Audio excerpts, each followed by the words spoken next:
Sakderenge nglajengaken mirsani video sakjangkepipun, kula aturi kapurih nutul tombol subscribe supados boten ketinggalan video salajengipun. Kagem kemanfaatan video menika, monggo dipun like, komen, lan ugi share. Mugi panjenengan sedaya pinaringan seger waras, bejo donya bejo akhirat, rahayu rahayu rahayu sagung dumadi.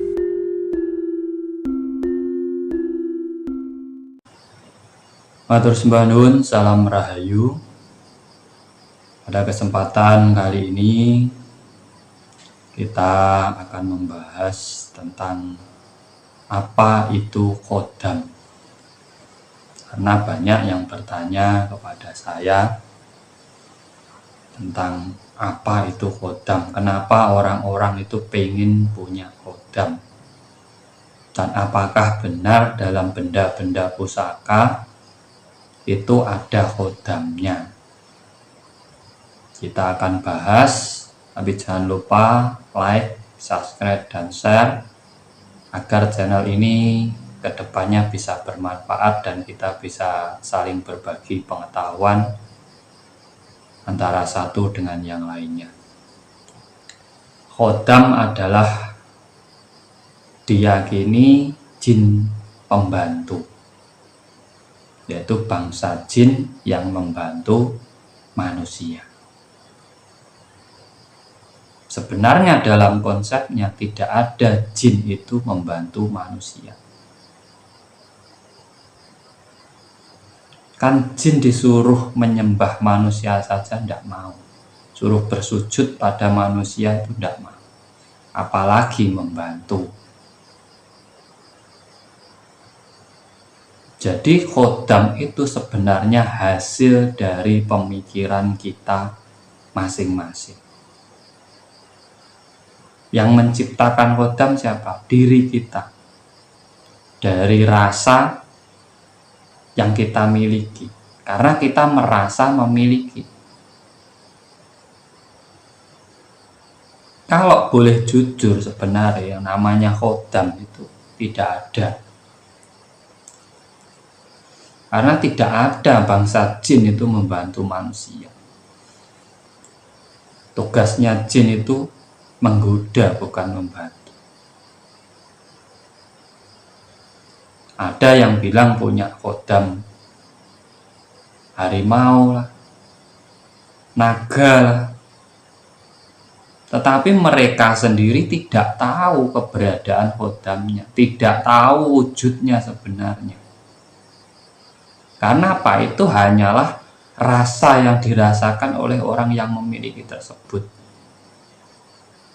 Dan diciptakan oleh orang yang memilikinya. Untuk mewujudkan tidak akan pernah bisa.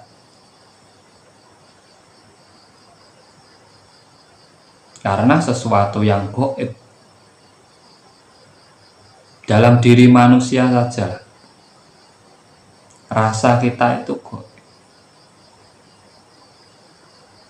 Nah, khodam ini adalah bisa menjadi sugesti dalam diri kita. Di saat kita memiliki khodam harimau,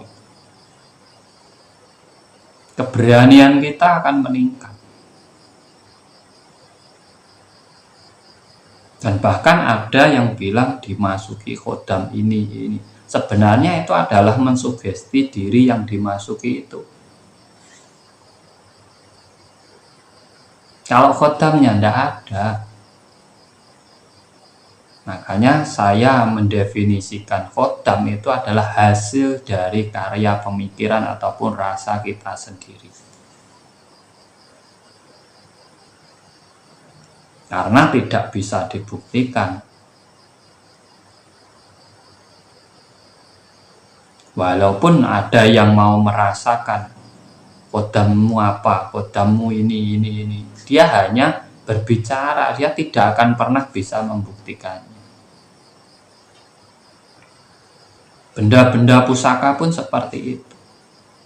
Benda pusaka itu jadi sakti, itu tergantung yang memegangnya. Tergantung sugesti orang yang membawanya. Karena apa? Benda pusaka itu sendiri kayak contoh aja lah. Batu akik itu melindungi dirinya saja tidak bisa, apalagi mau melindungi orang. Jadi kita tidak boleh ke bawah jalur-jalur yang seperti itu. Kalau ini versi Jawa itu tidak ada khodam, tidak mengenal khodam orang Jawa.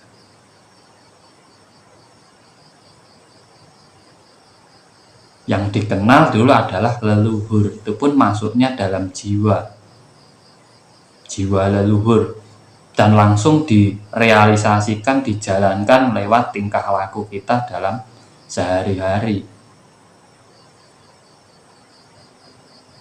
Kalau khodam itu tidak ada dalam ajaran Jawa, apalagi Jawa kuno itu tidak ada. Keris itu bisa memiliki energi karena dari pembuatannya, penempaannya, doa-doanya itu energi, bukan khodam, bukan wujud jin di situ, tidak ada. Karena jin dan setan itu adalah hawa nafsu kita,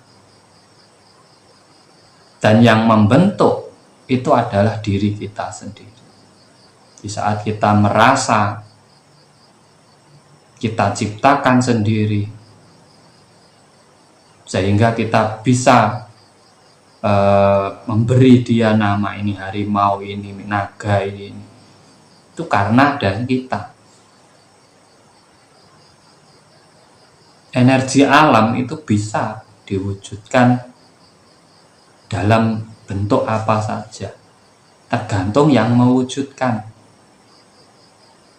Kalau energinya tidak terlihat, bisa dirasakan tapi tidak terlihat, itulah energi alam. Makanya kalau kita berbicara soal khodam itu tidak ada. Justru sekarang malah kayak dijual belikan. Kamu mau khodam apa? Kamu mau tak masuki khodam apa? Itu sebenarnya tidak ada. Kita buang-buang waktu. Itu hanya sugesti. Di saat Anda merasa dimasuki sesuatu khodam, itu meningkatkan percaya diri sampean sendiri. Apakah benar-benar masuk kayak naganya atau macannya atau apa? Tidak ada. Itu yang harus kita pahami dalam spiritual,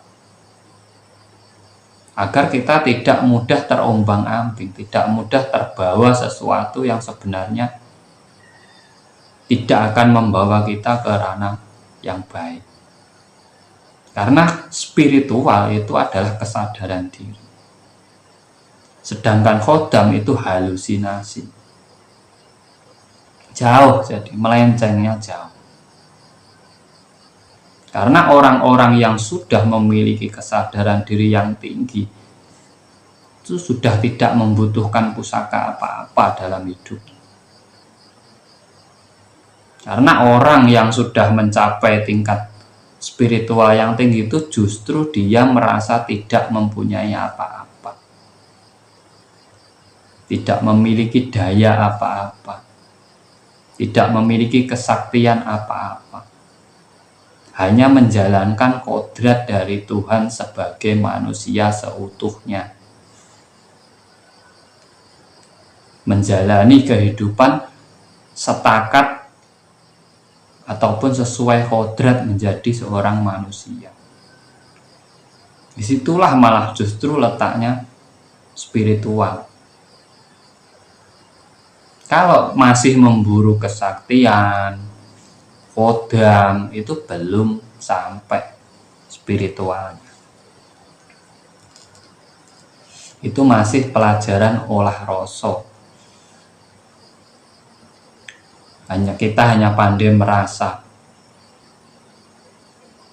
Nah, makanya ini saya kasih tahu ke teman-teman biar kita menyadari kita tidak terbawa arus-arus yang seperti itu. Jadilah manusia seutuhnya.